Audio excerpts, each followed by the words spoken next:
Dear Kay, do you remember the way Gregory used to laugh when he thought he was alone? Like something funny was happening, but only he could see it.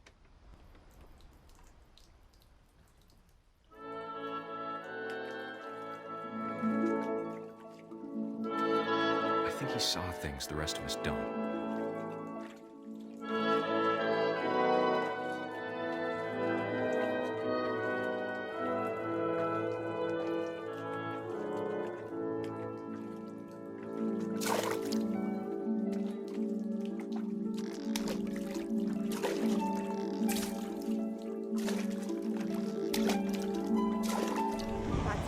Gregory, it's time to... Hold on, sweetie. Hello? Sam, I told you I don't want to talk right now. I wonder what he saw. What his world was like.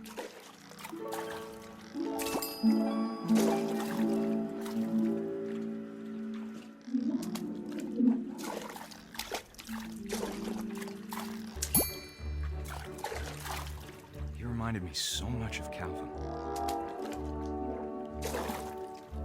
Lost in his imagination.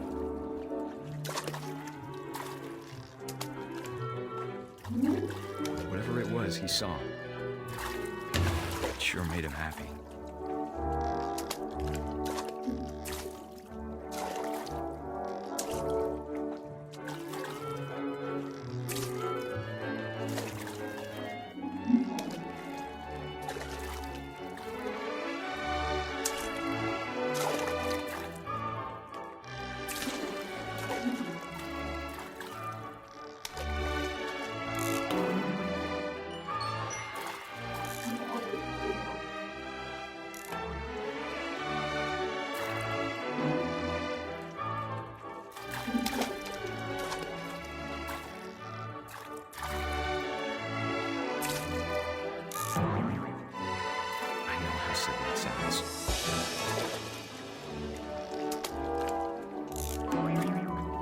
That I worried about a baby being too happy.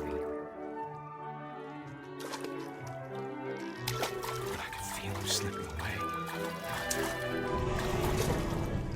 Sorry about that, Gregory. I know you did everything you could. Maybe if I hadn't called that night. Damn it. Hold on, I don't want Gregory to hear this.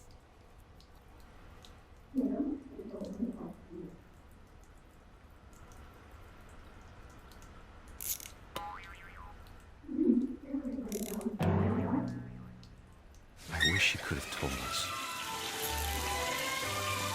about the world he saw.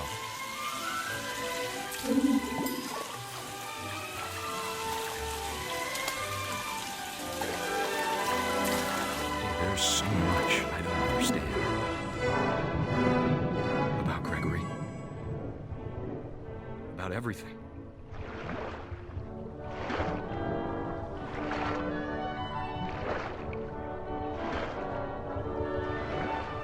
But I know what happened wasn't your fault.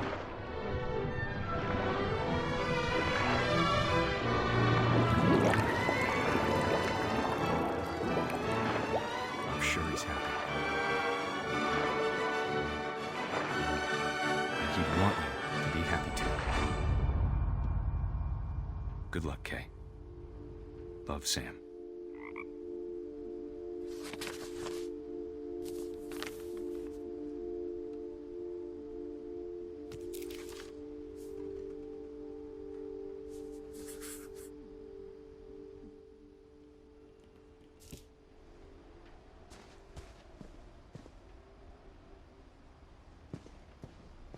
I can't imagine my mom ever writing poetry, and yet...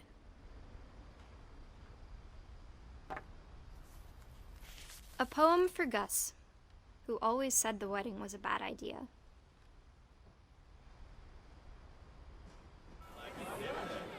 Our father never hit us kids, at least not very hard, before the day my brother said with teenage disregard that he'd be dead before he'd see a wedding in our yard.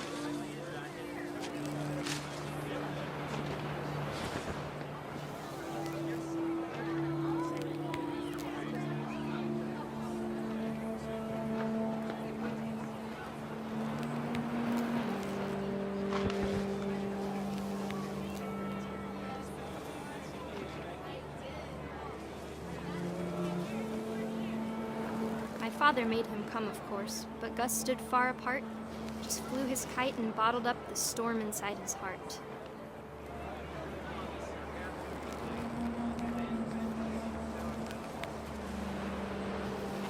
I tried to talk him out of it, but though he'd never met her, "We don't need a stepmom," were the words that I now remembered. pronounce you husband and wife. You may kiss the bride.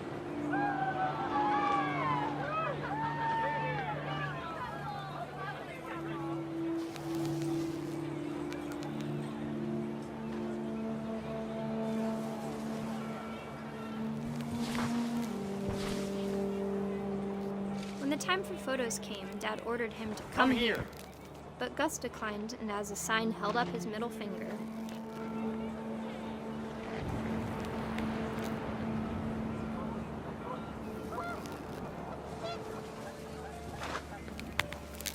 The wind picked up and panicked geese appeared and quickly went.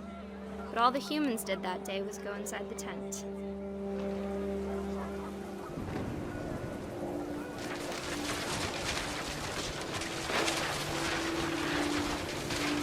The rain came down in buckets then, but no one seemed afraid that nature might destroy the tent our dad had crudely made.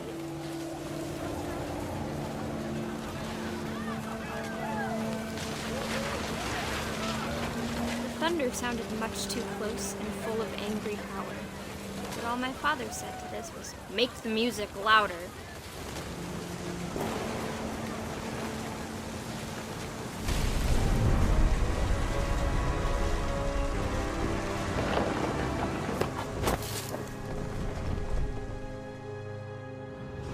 I wish that I could truly say I thought about you on that day.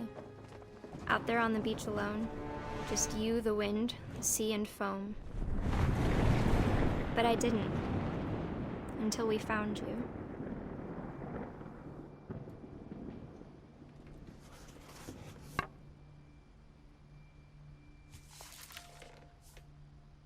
She never talked about him, but Mom told me once if I was a boy, they were going to name me Gus.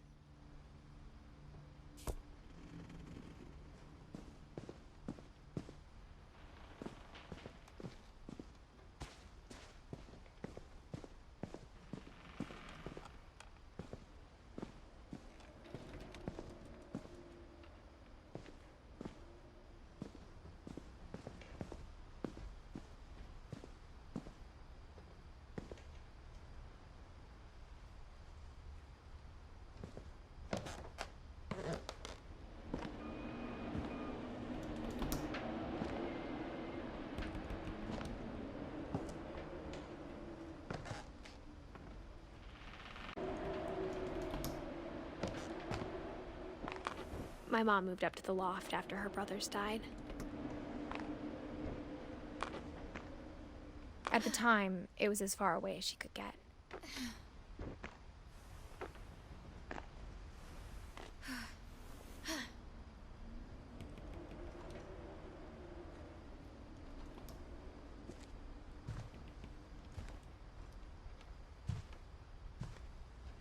She spent a summer building houses in Calcutta, where she met my dad, Sanjay.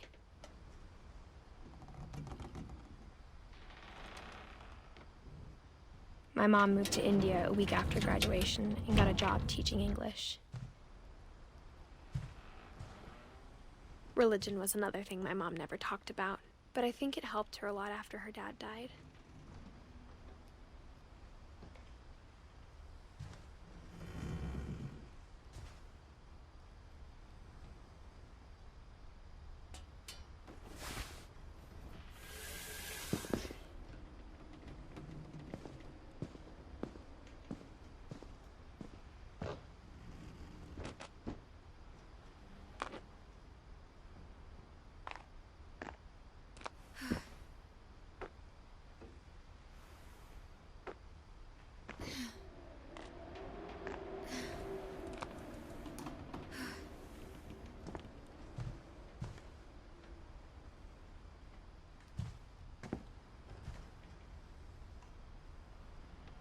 Lewis was born a year later.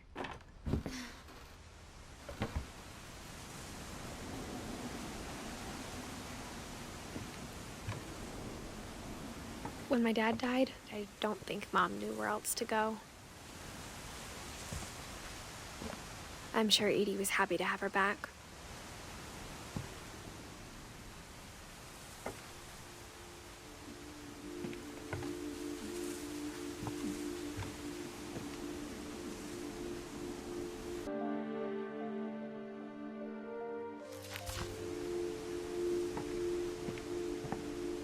The house had to get a little bigger, but Edie was used to that.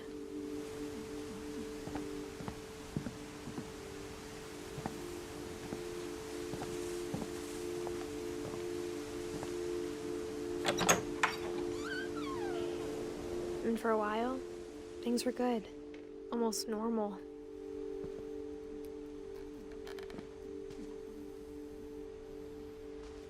But it didn't last.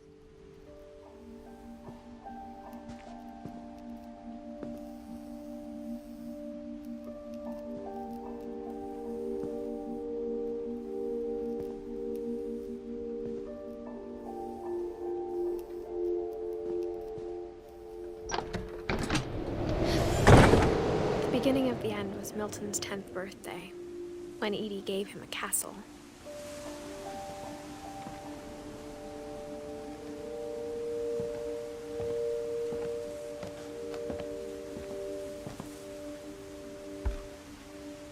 After Milton disappeared, the only thing he left behind was a room full of paintings.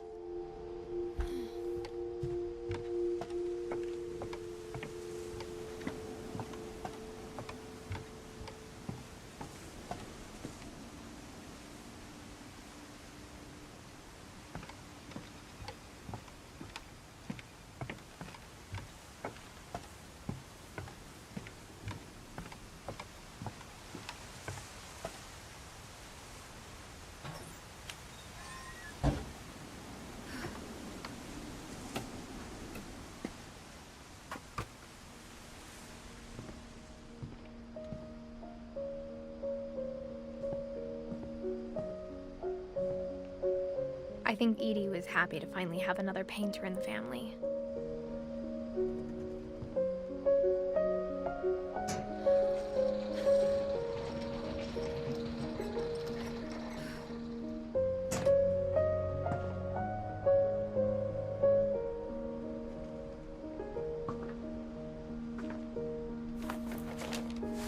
Milton Finch in The Magic Paintbrush.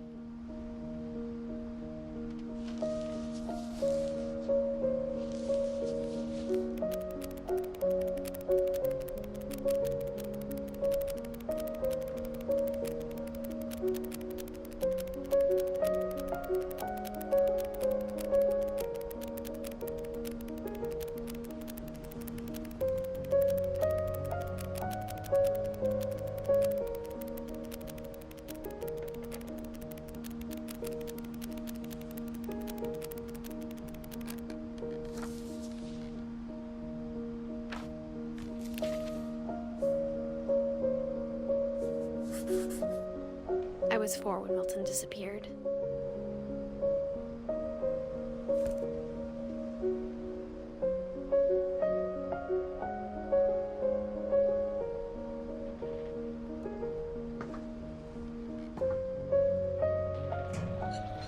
Mom spent months searching for my brother. Then she sealed the doors.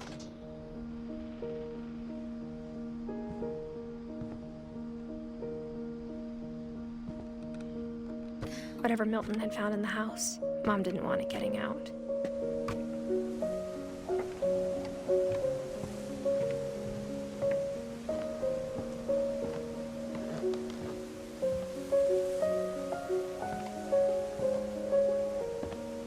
Mom definitely blamed Edie, but I think Louis blamed himself. After he graduated, he just spent more and more time in his room. Until Mom got him a job at the cannery.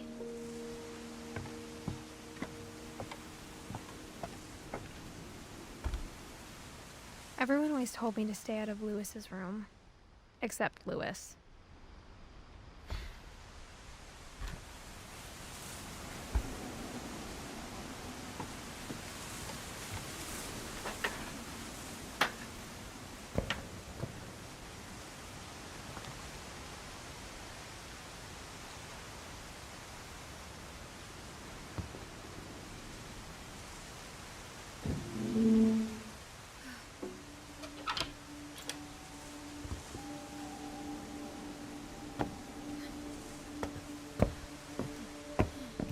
Lewis's room smelled very, very familiar.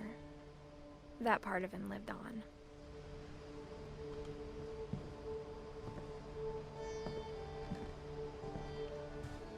Lewis and I spent a lot of time playing games together, but he was surprisingly bad at them. He died a lot.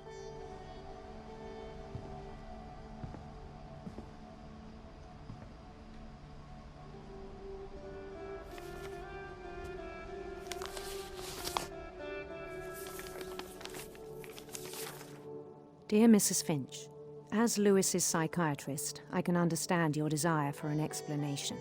As I see it, the trouble began in January, shortly after we convinced your son to seek treatment for substance abuse.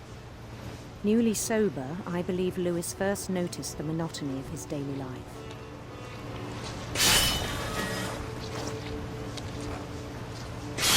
He kept working at the cannery, but he withdrew part of himself. In our sessions, I saw the same behavior. His mind began to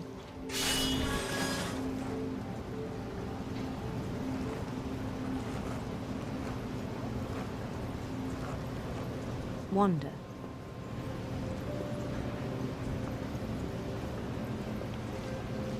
I asked him to describe it. He said he started small, imagining a labyrinth.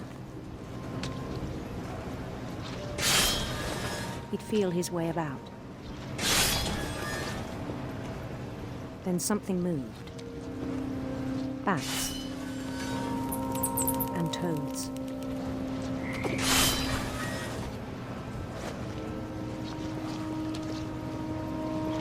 And things that have not names. He knew it was all in his head.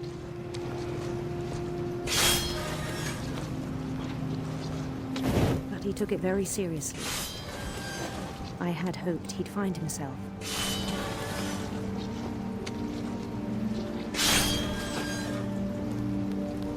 But he found something more. I worried about him then. Daydreaming at the cannery. I spoke with his boss. But he said Lewis had become a model employee. Methodical, tireless, focused. Like a whole new Lewis. So I let him go on.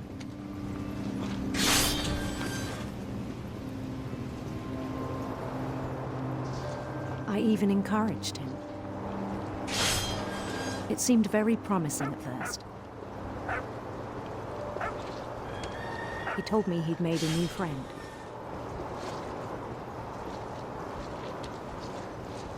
On the edge of a city he named Lewis-topia. He built the city up slowly, brick by brick. Then he made musicians.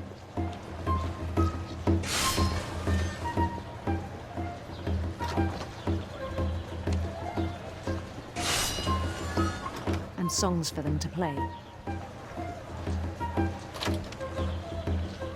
He talked about starting a band. And he was always humming something. Every day his imagination grew stronger.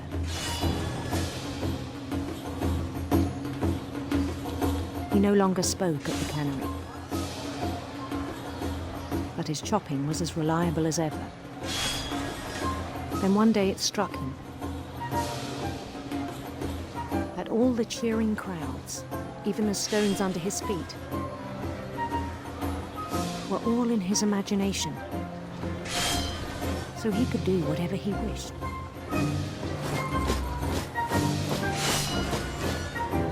He held an election for mayor. And he won. They begged him to stay, but his mind was already wandering. It became a game for him.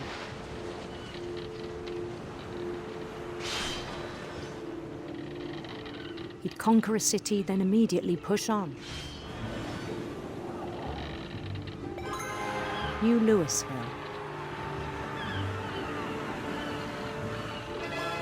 St. Louis. He started drifting away from our reality.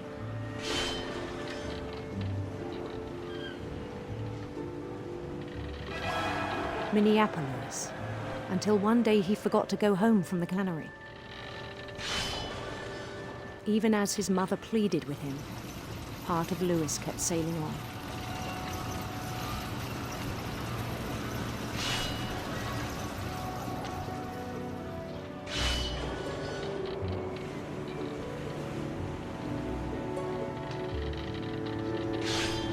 In Louisburg, he heard rumors of a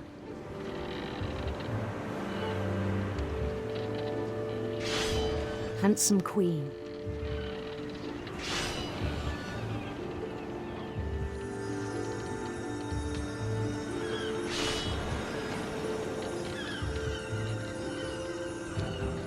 The queen was on her own quest for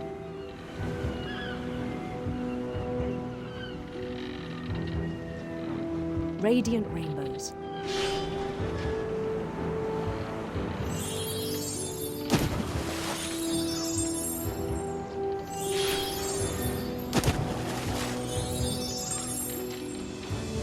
He followed the sound of her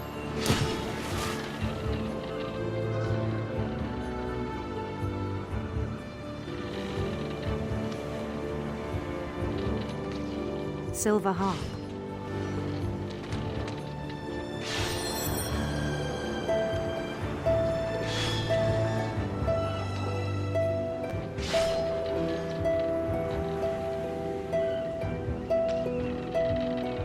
His chase led him to a golden palace east of the sun and west of the moon. Even then, his logic remained sound.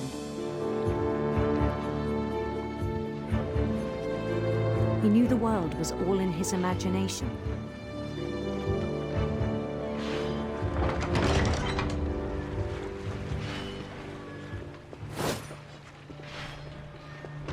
But he was so proud of having created it.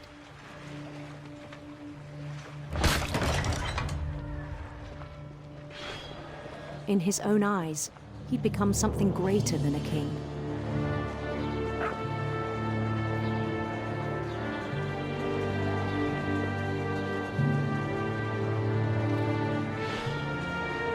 For someone who'd never known success in the real world, I think it was overwhelming. And then it struck him that the real Louis was not the one chopping salmon, but the one climbing the steps of a golden palace.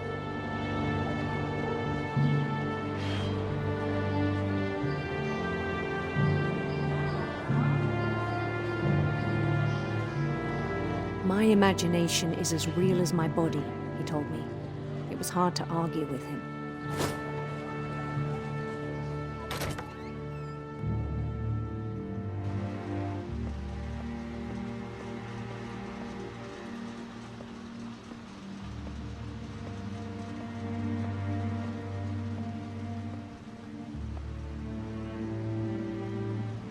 He began to forget the world we know.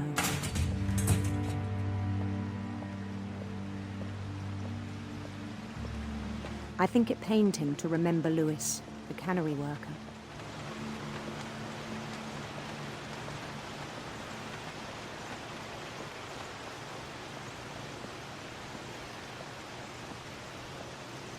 He began to despise the man with a royal contempt.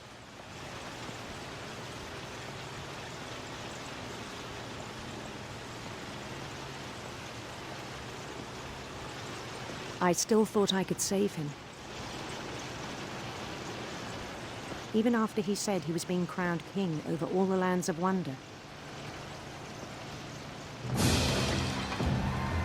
The palace would be packed with his companions.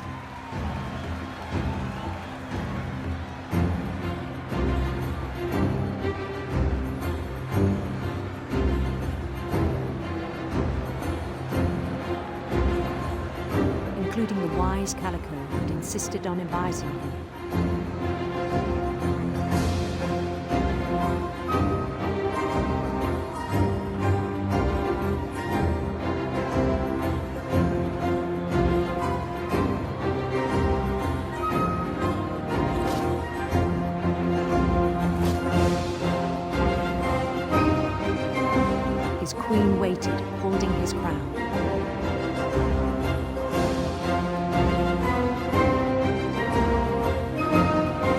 There's only one thing left to do.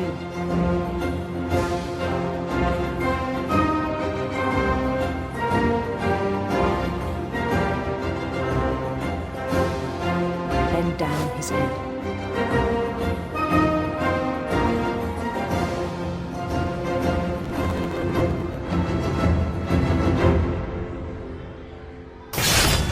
And the rest I think you know.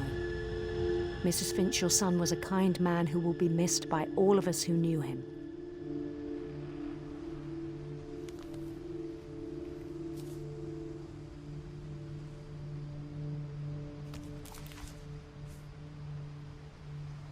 My brother was really cool. I wish you could have met him.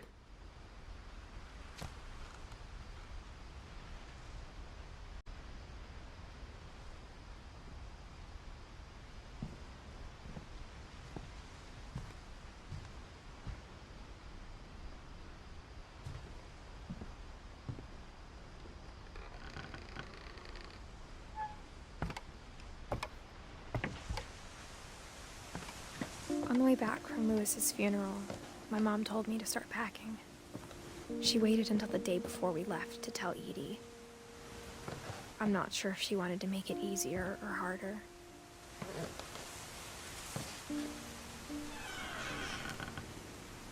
I wish we'd stayed.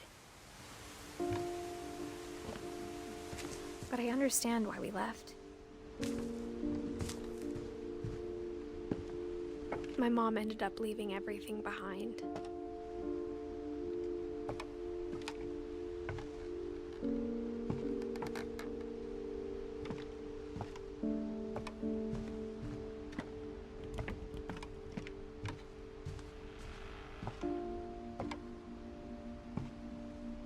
What happened that night had been coming for a long time. Maybe it should have come sooner.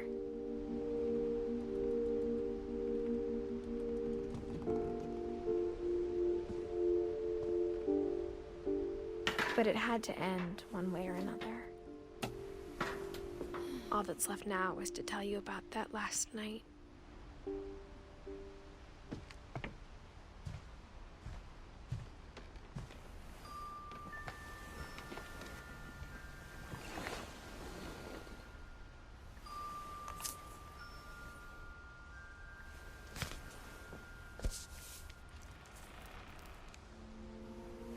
That whole last day, Edie just watched us pack and didn't say a word. Until supper, when she raised her glass and said, "To our final night together, and all our final nights apart." Grandma, you know what I said about alcohol. Some of your medications are very Edith, specific. I left a present for you in the hallway. Why don't you go open it? The grown-ups have to argue now. I'm sorry, you're right. We're all leaving tomorrow. Let's just enjoy our last... I'm not leaving. Edith, you're excused.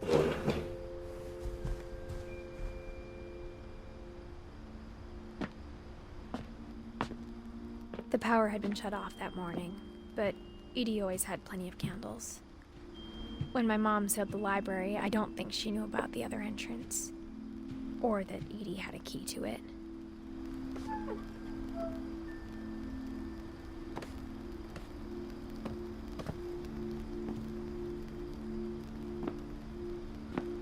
That thing you're afraid of isn't going to end when you leave the house.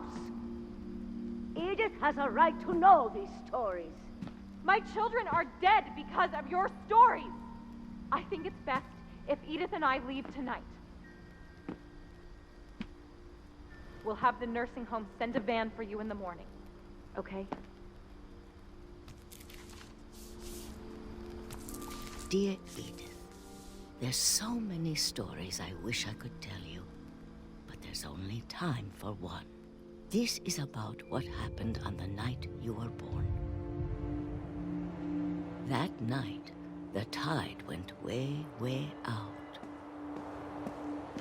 It was the first and last time I ever saw the old house aground.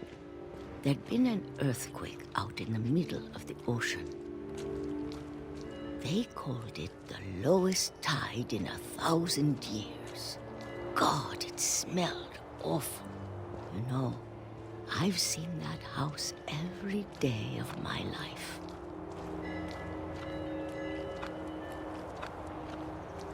But I never thought I'd go back to it. When the fog rolled in, I lost my way.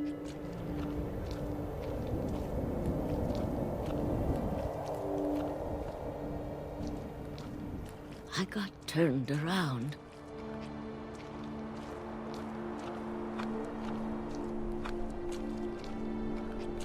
I started seeing things.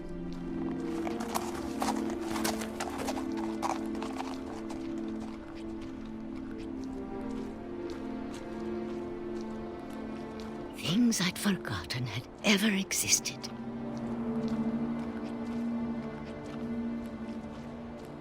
But when I saw them, they felt like old friends. That night, a lot of things came back to me. Or maybe I came back to them.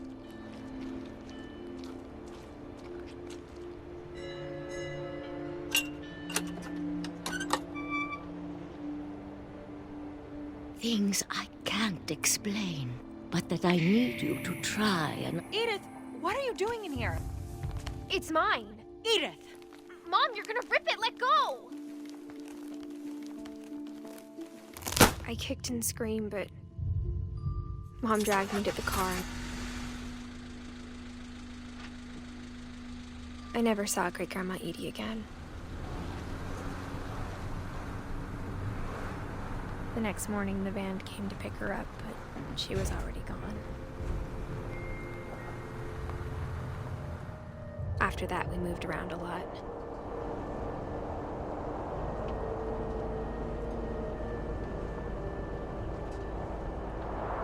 We both tried to make the best of it.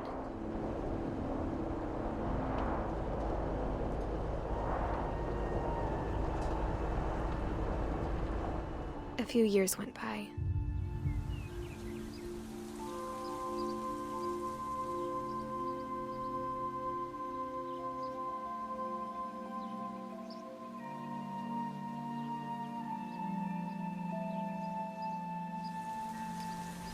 My mom didn't like to talk about it, but she started getting sick a lot. The rest happened pretty quickly.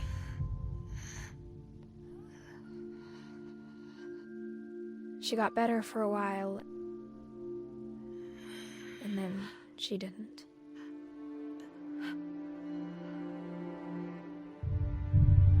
And then I was alone.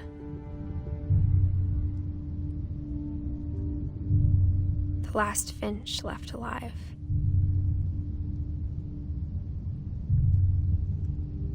Until I found out about you.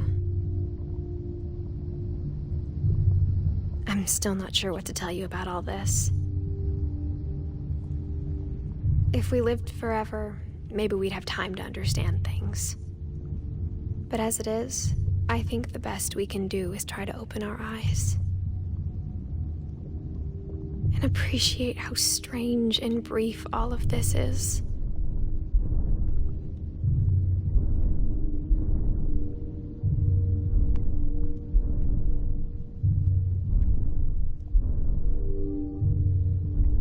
This journal was supposed to be for you.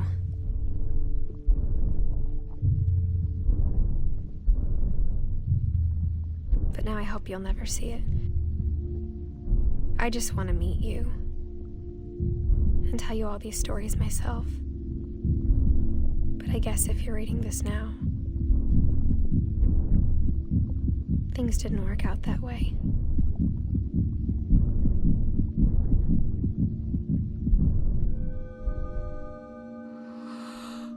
This is where your story begins. I'm sorry I won't be there to see it. It's a lot to ask, but I don't want you to be sad that I'm gone. I want you to be amazed that any of us ever had a chance to be here at all. Good luck.